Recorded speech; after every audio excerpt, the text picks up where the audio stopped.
Good morning. How are y'all? Good. So we're going to continue our study of James. So let me, while they are passing out outlines, stop and talk about James. James is probably my second favorite book in the New Testament, aside from Romans. Yes, baby, I am Dada. So it is my second favorite book. In fact, this is my fourth time teaching James all the way through, probably in the past 4 years. I'm taught it once to the youth, once to college students, now to y'all, and I am currently teaching the youth this as well. Why do I do that? Well, James is an incredibly practical book.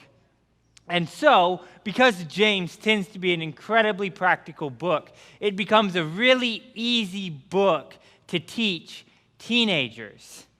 Why do I say that? Well, because I can teach a teenager Romans and try to watch a 15-year-old wrap his head around some of Paul's language, and then at the end of that, he look at me and say like, okay, so what am I supposed to do? Or I can teach Romans, which very much reads like a how-to-do book.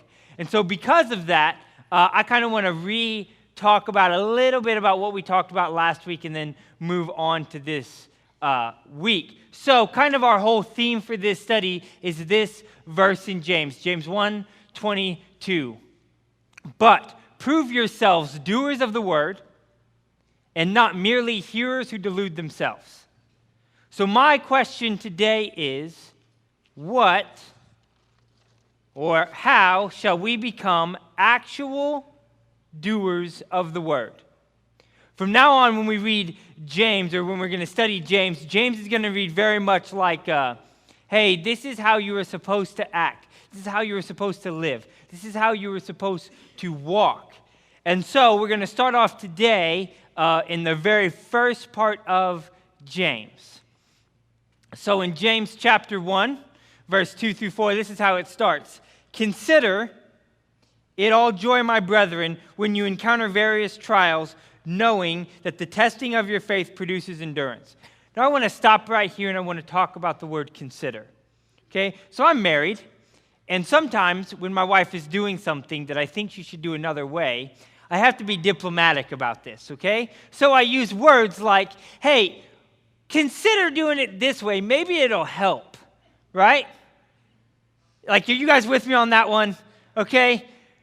In our culture, we use words like consider to like make suggestions, okay? Well, Paul's not really trying to make a suggestion here as much as he's trying to say, hey, let me lead you in your thinking in this way. However, let me lead you in your thinking, let me lead you in your thinking, it is all, that's a long phrase. So when they translate that word into English, it comes out as consider. James isn't so much saying, hey, think about it this way. James is telling you this is how you should think about it. Okay? So I don't want to while I'm talking, you'd be like, okay, well, I've considered what you've said and just chosen that you're wrong. No, James is telling you to rethink how you were thinking about your trials. Okay? So, consider it joy, my brethren, when you encounter various trials, knowing that the testing of your faith produces endurance. Let endurance have its perfect result so that you may be found perfect, without moral flaw, and complete. The word complete means mature, lacking in nothing. So here's my question today. What are trials? Because he's telling you to have joy in these things. So what are trials? Well, trials are God-given opportunities for you to practice and test your spiritual relationship with the Lord. Now, I want to look at this definition real quick, and I'm going to highlight one word, and that word is opportunities. Opportunities. And here's why I want to say that. When James is writing this letter in the first century from Jerusalem, he's giving it to Christians who are what? Scattered. Well, why are they scattered? Well, because for the first time in Christian history, they're starting to see severe persecution. So, who is he writing this to? Jews who were probably in Jerusalem, who because of persecution now have scattered. So these are people that have lost pretty much everything and are at the very tip of the knife's edge. Being a first century Christian wasn't a cakewalk. It wasn't. He's writing this to people who have the real potential to get murdered. And so what is he saying about their trials? Consider it joy. That's when James is writing it to, that's their trials. So here's a couple of biblical truths I want to talk about trials. First biblical truth is a trial is an opportunity to honor Christ in your life. It's an opportunity. That's the first thing I want to get to. Trials, opportunity. Why do I get that? Well, when I read 1 Peter chapter 1, verse 7, this is what it says. So, the proof of your faith being more precious than gold, which is perishable, even though tested by fire. I don't know about you, fire doesn't seem like a good thing to me on most days. Okay? Especially if someone's going to say, hey, by the way, I'm going to test you by fire. And so why are we tested by fire? May be found the result of your faith in praise and glory and honor at the revelation of Jesus Christ. So what is a trial? It's an opportunity, and sometimes that opportunity looks like fire. So the second thing about that is trials are meant to be difficult, thus pushing us towards divine assistance.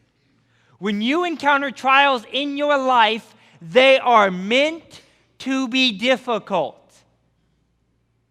They are not meant to be easy.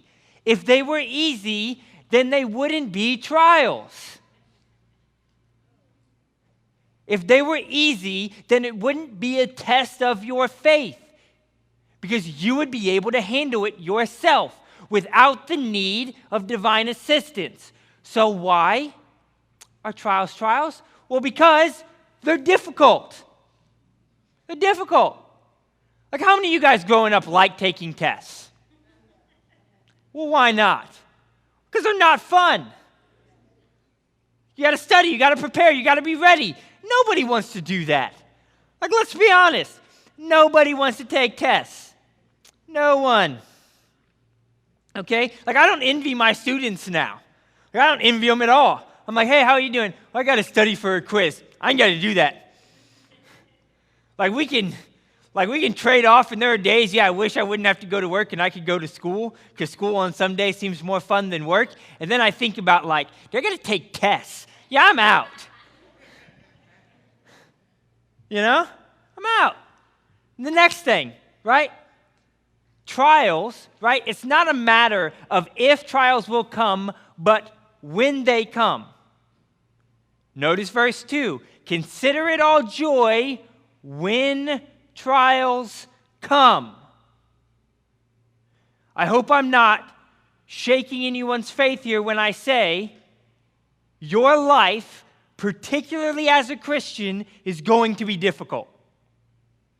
Why do I think that? Because the Bible teaches that. Well, why does the Bible teach that? Because it says, if I am of God, then I'm not of the world. And if I'm not of the world, then the world hates me.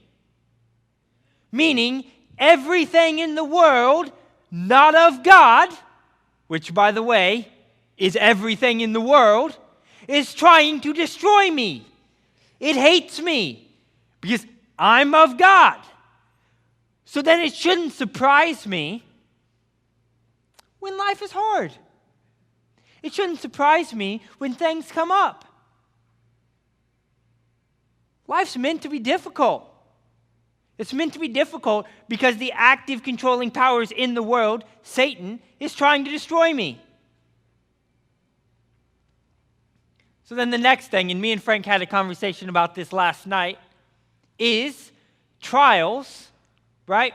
What is a trial? It is the greatest opportunity of spiritual growth in a believer's life. So I said this, and Frank said, well, are you sure of that? And I was like, look, I don't know any other thing that it says produces endurance, right? And produces spiritual maturity. There's pretty much nothing else I can find in the Bible that says, if this occurs to you, it is producing this. Bible says, when trials come, what's it doing in me? It's producing endurance. And through endurance, spiritual maturity. I'm made complete. And so let's look at in Romans what it says about trials, right? In Romans chapter 5, verse 3 and 4, this is what it says. Not only this, but we also exult in our tribulations, trials, knowing that tribulations bring about perseverance.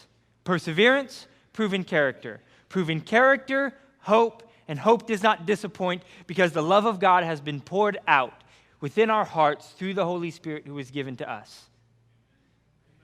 Through our tribulation, through our trials, it brings about perseverance. And perseverance, proven character. Paul wrote this, James wrote this, and look how similar they are. What does James say? Your trials are producing endurance. Endurance sounds a lot like perseverance. And let endurance have its perfect result, making sure that you're lacking in nothing. Maturity. Maturity sure a lot sounds like proven character to me. Trials produce endurance. And endurance leads to spiritual maturity. And now I want to sit here and talk about this because I think that we can get into this point of thinking, well, I'm already mature enough. I'm already mature enough, I don't need any more trials. I'm not getting any more mature here, okay? And so, personally, I'm blessed to have two amazing godly mentors, right? Beyond blessed, right? Beyond blessed. I work with a man who's like a second father to me, right? Frank is like a second father to me. It's true. Okay? Well, 2 years ago, his house got destroyed in Harvey. Right? It took his entire life and flipped it upside down for months, took his bank account and drained it all, right? And anything that he thought he had, got rid of it. If that's not a trial, I don't know what is. And what is that doing in arguably one of the most mature men I've ever met? Building maturity. Building maturity. Because he's not the same now that he was then. And I spend 6 days a week with him, I can tell. So the next mentor that I have is my father. I love my father. My father's one of my closest friends. If I have an issue in life, I go to my dad. It's great. So my dad's a school teacher. My dad's been a school teacher now for 15 years. He just hit his 15-year mark. Well, my dad spent his first 13 years at the same school. The school opened. My dad was a full-time sub, a long-term sub. That school's first year, and then for the next 13 years, worked as a special education teacher for him. Well, about his 13th year, some issues came up with his administrators. He wasn't necessarily seeing eye to eye. And then someone made an accusation against my dad, a student did, with no proof or nothing else, and they put my dad on academic leave, suspended him, and then his entire case went up before the state for review, which meant that now my dad's future of what he did was up for review. Because the state of Texas could have very easily said, well, you're not fit to be a teacher anymore, revoke his teaching certificate, and he would never teach again. And at that time, hey, you were 61 at that time, right? At 61, for them to uproot your entire life and say, hey, this may not be your career, and by the way, that's his retirement, right? What is that? And so what happened? Well, you know what I found amazing out of that is my dad's result. Because you know what happened after that? He said, and I remember this when it first happened, he was a little shaken. And about a month after it happened, he was steadfast in the fact that the Lord was trying to teach him something. That my dad had developed some bad habits in his life, like not studying enough like he should. And because of these habits, the Lord was trying the only way possible to get his attention, which was to threaten his entire future. So it came back. The state of Texas said there's nothing here. My dad got reinstated. My dad got a new job, probably making more money. He is making more money, I know that. Making more money at a different school. So yeah, did it work out? Yeah, plus he kind of likes his administrators, and he has like 2 helpers working with him, so now he's kind of like a boss, right? See? Like it worked out. But there was a span of about 6 months where that man never knew if he would work again. Like I said, one of the most spiritually mature men I've ever met in my entire life. Okay? If I have an issue, me and Ashley are fighting, I can't figure out what to do, my finances are looking like a wreck, I need someone to pray with, the first person I call is my dad. Right? Because I trust my dad's spiritual maturity aside from no one. And yet the Lord decided, hey, at 61, I'm going to put you through a trial if you never know you're going to be a teacher again. That's some trials. And this is what I'm here to tell you today. Maybe right now the Lord's putting you through a trial and you don't know why you're going through this trial. Lord, I don't know why I'm going through this. Well, let me tell you something. It is building something in you. And you know what I know about that? That believers that persevere their trials are guaranteed a reward. In James chapter 1, verse 12, this is what it says. Blessed is the one who perseveres under trial, because having stood the test, that person will receive a crown of life and the Lord has promised to those who love him. Now that's a promise. That's a good promise. And see, so James is giving these people these instructions on how to live, but all of a sudden in verse 13, James takes a hard turn, right? In verse 13, James is going, hard stop, sharp turn, I'm going to talk about something. Because oftentimes, when we are dealing with trials, people tend to confuse 2 things, and James is going to make a hard turn on talking about what these 2 things are. And so this is what he says. Oh, I skipped something. Hey, Tammy, go back to the how-to. So, James is a how-to book. How to do this, right? So what do we have to do? First, learn how to have joy in the midst of the most difficult situations in life. Learn how to have joy in the midst of the most difficult situations of life. Joy is different than happiness, right? Happiness is fleeting, right? I can have a great day, I can have a bad day.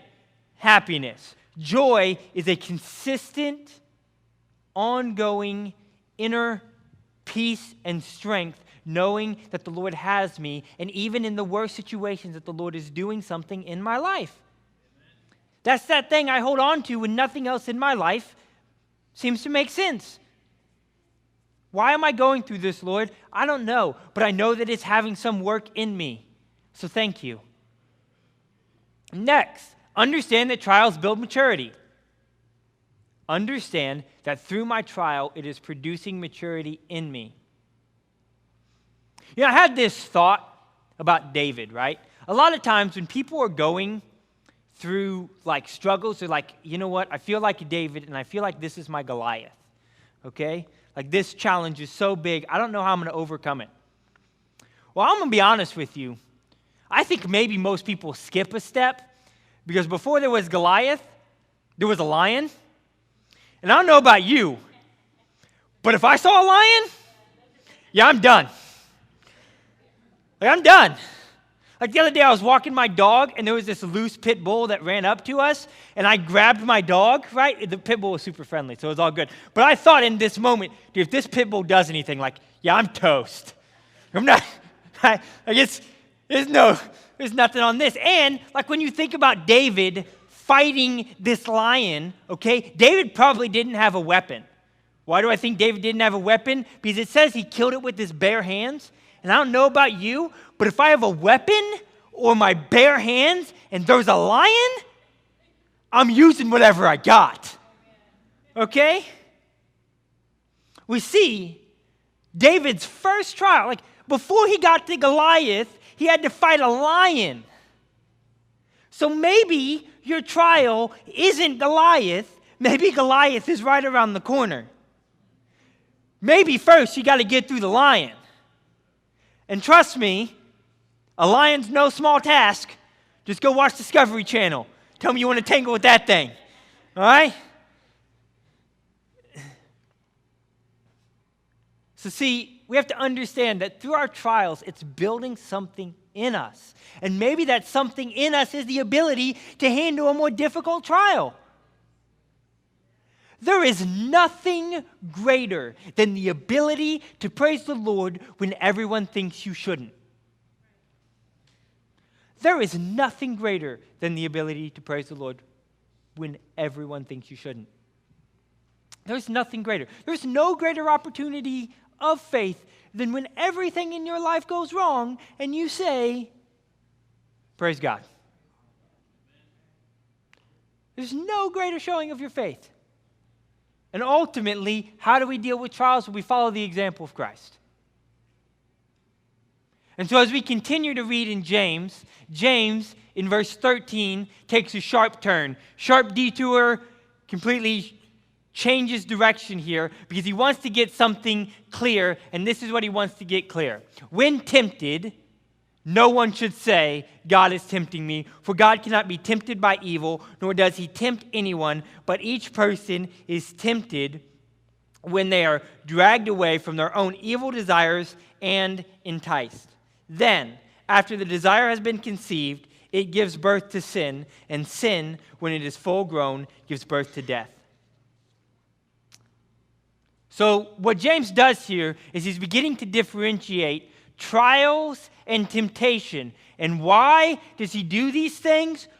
Well, because one of mankind's basic playbooks is to blame God when stuff goes wrong, even when we do the wrong thing. So here's an example of that. Eve sinned. Adam said nothing. God comes down. You know what Adam does? He blames God. Straight up, he says, look, it's not me, it's the woman that you gave me. Right? Like if my daughter makes some giant mess somewhere, and I say, what did you do? And she said, well, you gave it to me. Like, no. Don't turn this around on me. Okay? That's exactly mankind's basic defense to God is, hey, you made me this way, it's your fault, not mine. Like, I'm free and clear. And so what James is trying to do here is he's trying to stop that, saying, no. We've got to get to a couple of biblical truths. And the first thing we have to talk about is what is temptation? Temptation is an appeal to self-centered feelings and fleshly desires which most often entice people to sin. It's an appeal to you to do something that you probably shouldn't do. Really basic way to say it. And so there's a couple of biblical truths that I want to talk about in temptation. And the first truth that I want to talk about in temptation is temptation does not originate with God. It is not in him to tempt you. God is not over there saying, should you sin or shouldn't you sin? Should you sin or shouldn't you sin? Should you sin or shouldn't you sin? Which, by the way, if you're hearing that language in your head, someone else is saying that, and we're going to get there in a second. Right? Next thing, temptation in itself is not a sin.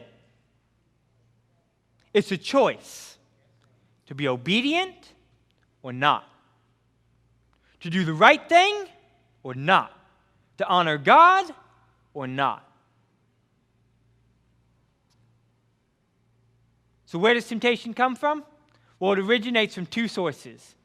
We find the first source in verse 14 when it says that temptations are created by our own nature. So the first place that they come from is our own nature. The second place that they come from is Satan. Yes, real person Satan. That's the one. Well, why do I think Satan? Well, because one of his names is literally the tempter. Right? In Matthew chapter 4, verse 3, this is what it says. The tempter, that's Satan, came to him and said, if you are the Son of God, then tell these stones to become bread. Satan's literal name is the tempter. What do you think he's doing? That's his job. It's his name. Like, one of the things I enjoy is like when I look at like European names. And one of the reasons I enjoy looking at European names sometimes is because, like, especially if it's like an old name, right? It originated from what that person did, right? So like cobbler's son or something like that, like a lot of times if you translate like old like Germanic names, you can figure out, well, this name that this person had got derived from their job. Therefore, it applied their name. His job is to tempt you. His job is to destroy you, right? It says that he is a roaring lion. Well, why does a lion roar? Right? Why does a lion roar? You think about it. Like if I'm trying to catch something, I shouldn't make a sound. Right? Have you ever tried to go hunting? If you ever tried to go hunting in the world, next time you hunt, just scream really loud all day. Right? Tell me, does that work? Tommy, does that work? No, see? Right? What are you trying to do? You're trying to be silent. So why is the lion roaring? Because he's trying to get that one that says, oh no, I'm freaking out. I'm going to go that way. Dude, the herd's going that way. No. That was a better way. What do you think he's trying to do? He's trying to get you to change direction. Tempter. So now let's talk about, I think, why James does this. See, because a trial can cause one to be tempted, but the trial is not the cause of the temptation. The trial is not the cause of the temptation. I'll speak to that with my next example. 5. When one yields to temptation, it leads to its own destructive consequences. So since our schedule got changed around a little bit, I have a little bit more free time to talk about the things that I wanted to talk about. So I'm going to do that a little bit. So here's what I want to talk about: temptation. Trials can cause one to be tempted, but it is not the cause of the temptation. So, I want to talk about marriage a little bit and pornography in marriage, more specifically. The reason I say that is because most studies show me that 50% of people, even church people that are married, struggle with pornography. Well, guess what pornography is ultimately going to lead to? The destruction of your marriage. Like, that's ultimately where it's going to go. That's the road. That's the road. And what people will say is, well, my marriage is really rough right now. Trial. Because your marriage is really rough, it doesn't force you to run to something. Right? No. That's a temptation that's in your head, and sometimes the temptation that's in your head may seem like it's so strong that you cannot overcome it. That's also a lie. It's also a lie. You will have trials all throughout your life. And what a trial does is it typically presents you with a couple of opportunities to do things. honor God or not honor God? And that voice in your head on what to do. Am I going to honor my wife or am I going to look at a computer screen? Am I going to honor my wife or am I going to seek it elsewhere?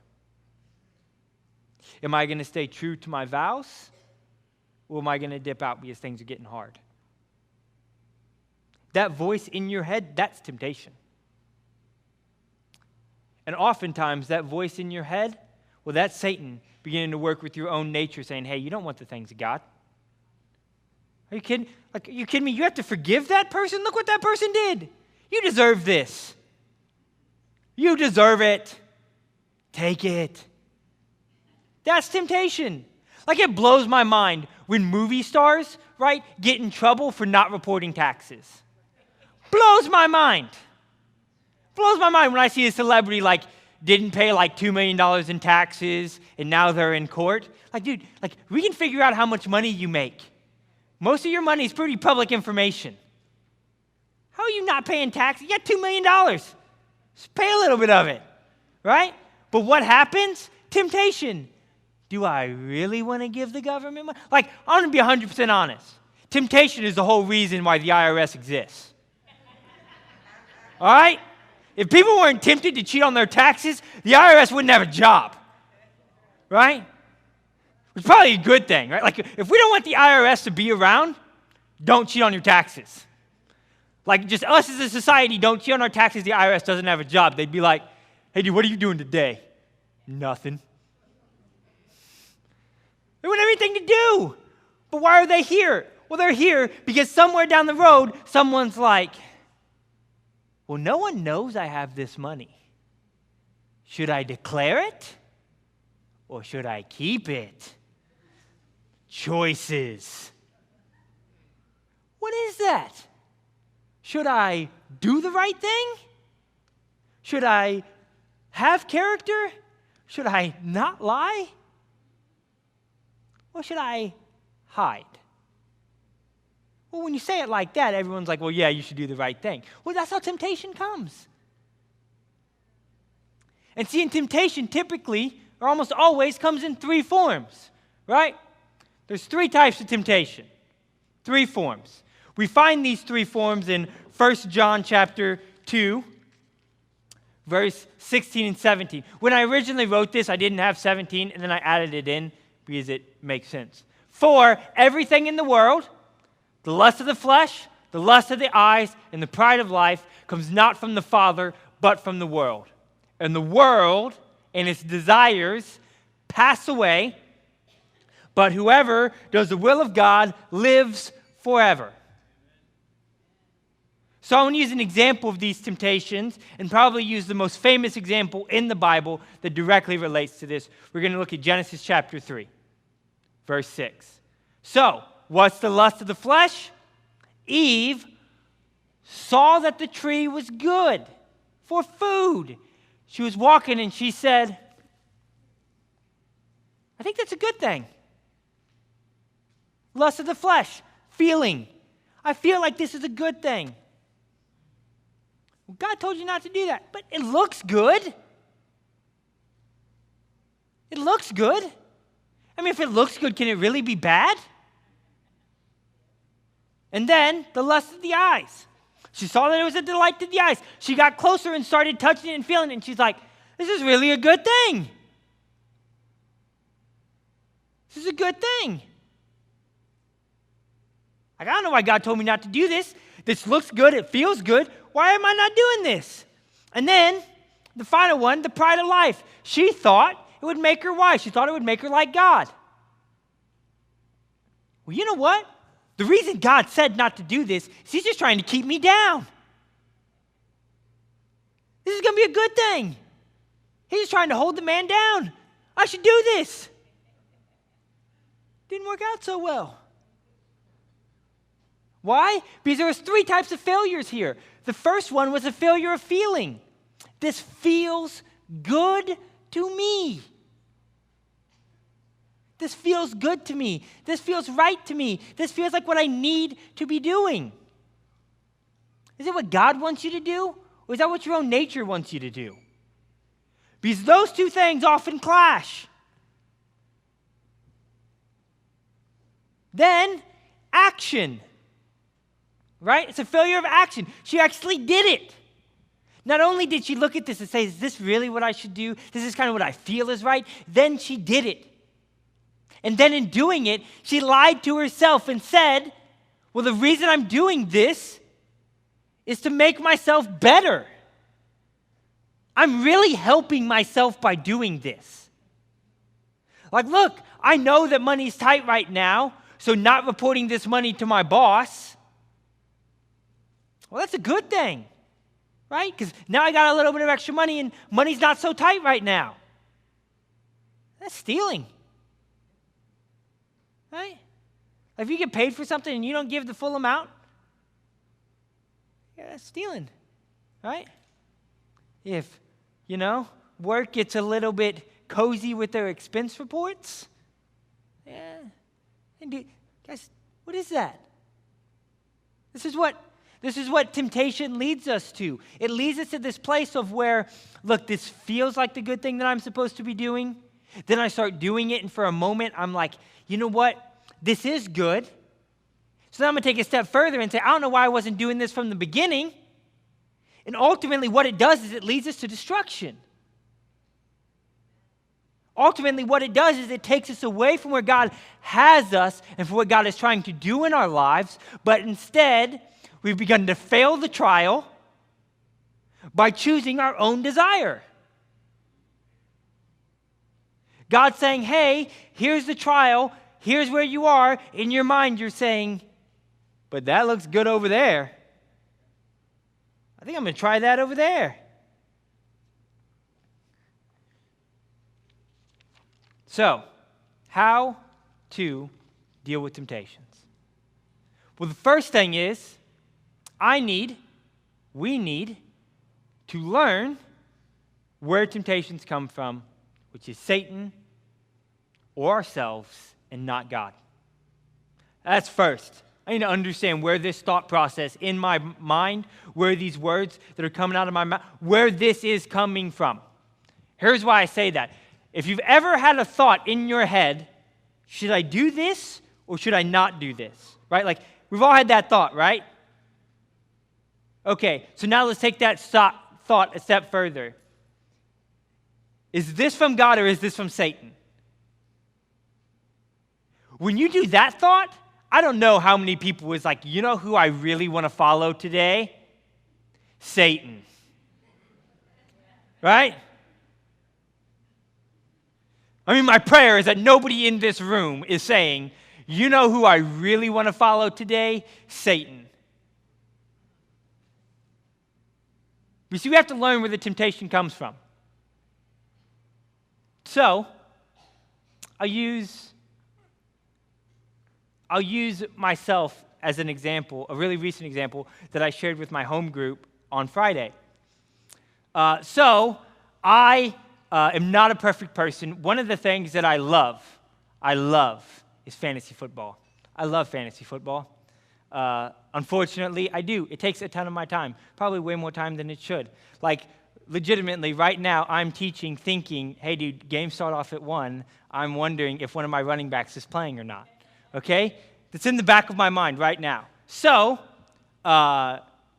last week, me and Ashley live on the 3rd floor of our apartment, and we typically spend time taking Haven out at night to tire her out so she can sleep. So we're walking up the stairs after we've been to the park. It's like 7 o'clock at night, and there's a single mom and a teenage daughter that live a couple doors down from me that I've talked to a couple of times, and they're carrying stuff down 3 flights of stairs, okay?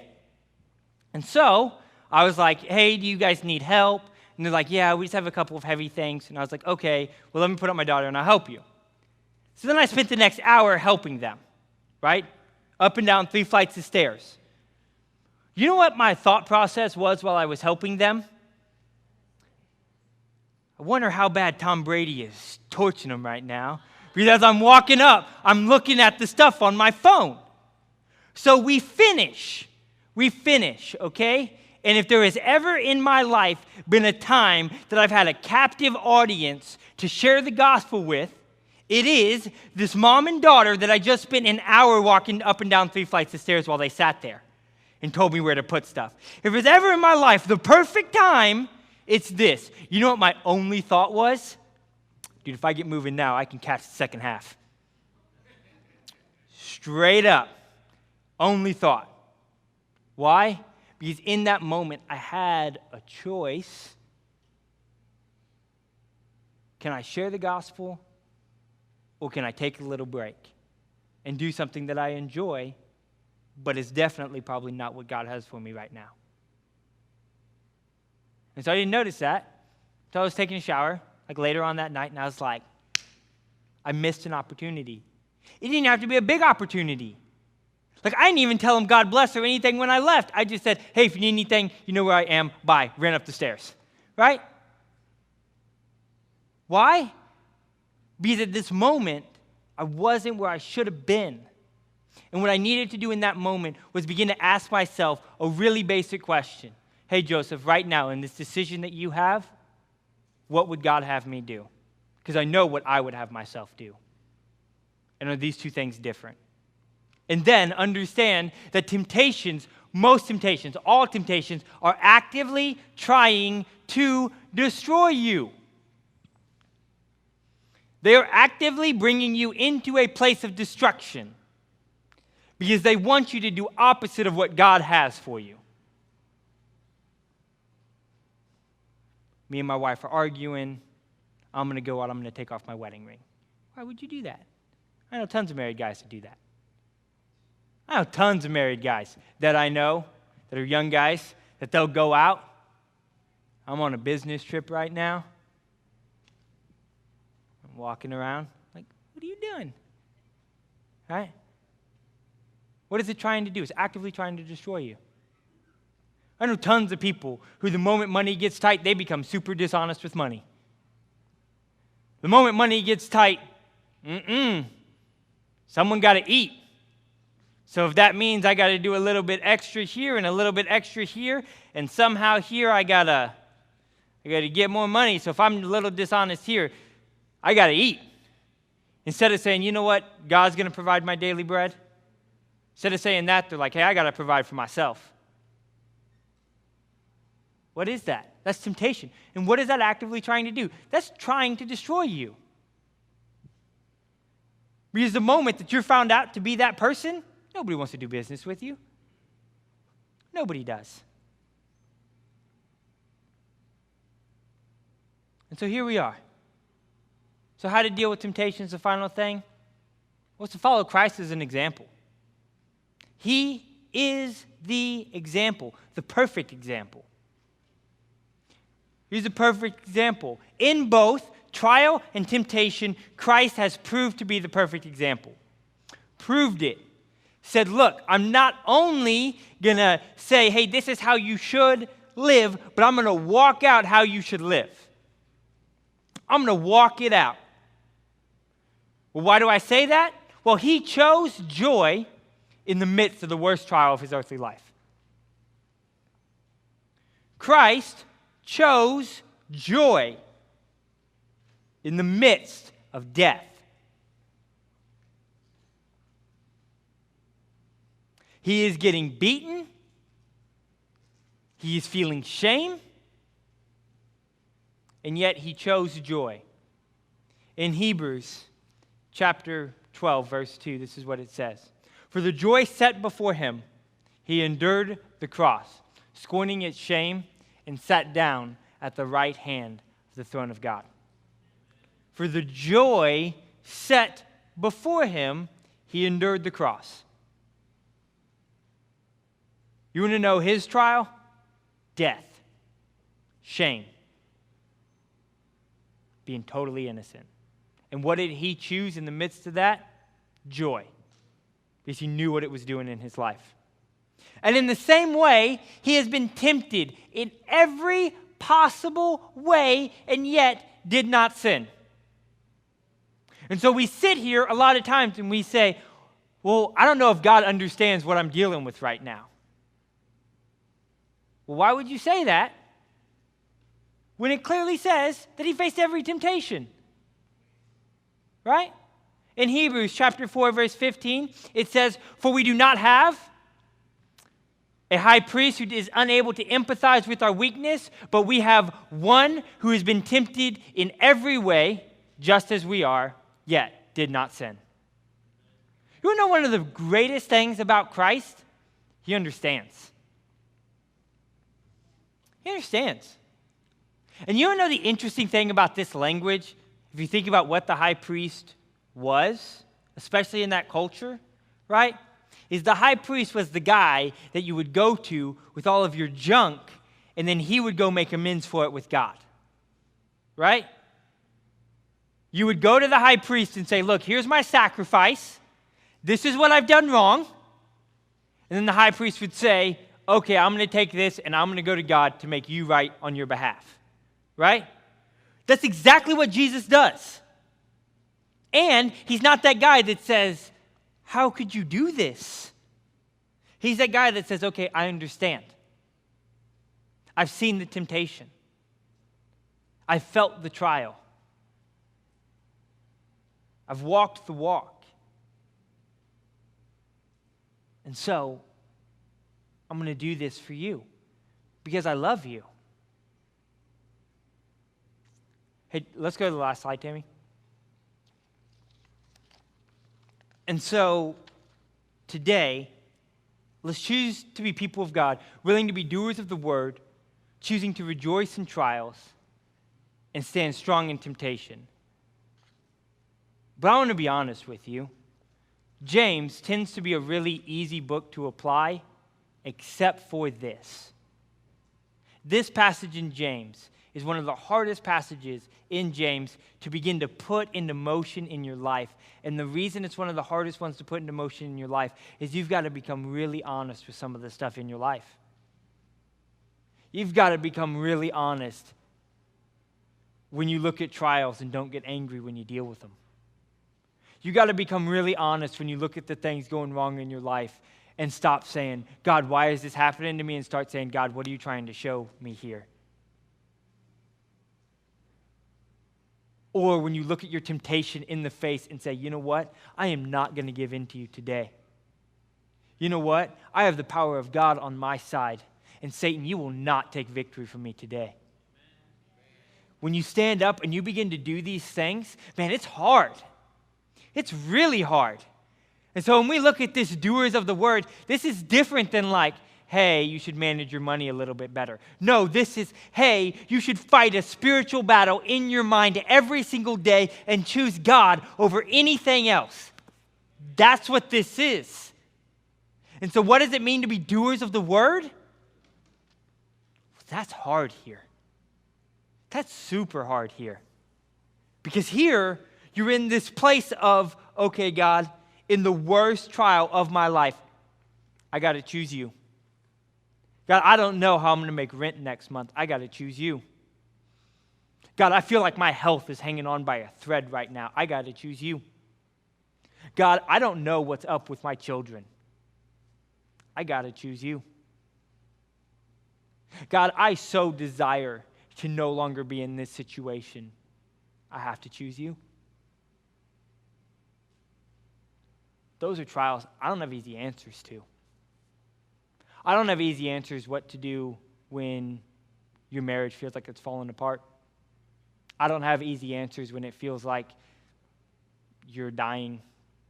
I don't have easy answers when your children decide that they don't want to honor the Lord anymore. I don't have easy answers when you're lonely and you can't find anyone. I don't have answers for this.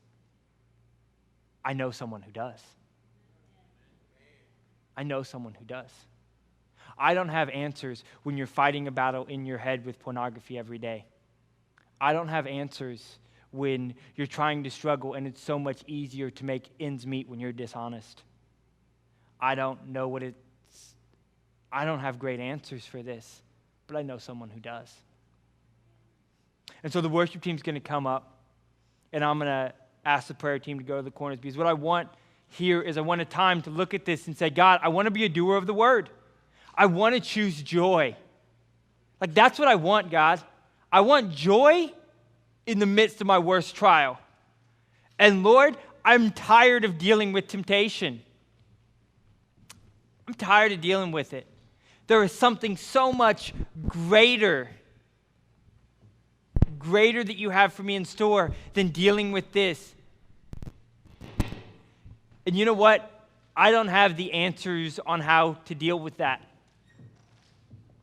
But I know a God who does.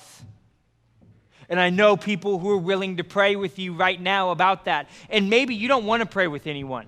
Maybe you just want to have a moment where you and God are in this moment and you're saying, you know what, God, in this trial, in this situation in my life, I have been consistently choosing myself and not you, and I'm tired of it. Right now, I want to be a doer of the word. If that's you, then maybe you just need to come to the front and pray. So as the worship team leads us in a couple of songs, I just want you to be free to seek him. Free to say, God, I choose you. I choose being a doer of the word. I choose you. I choose joy, and I choose to stand strong, even in the worst situations of my life.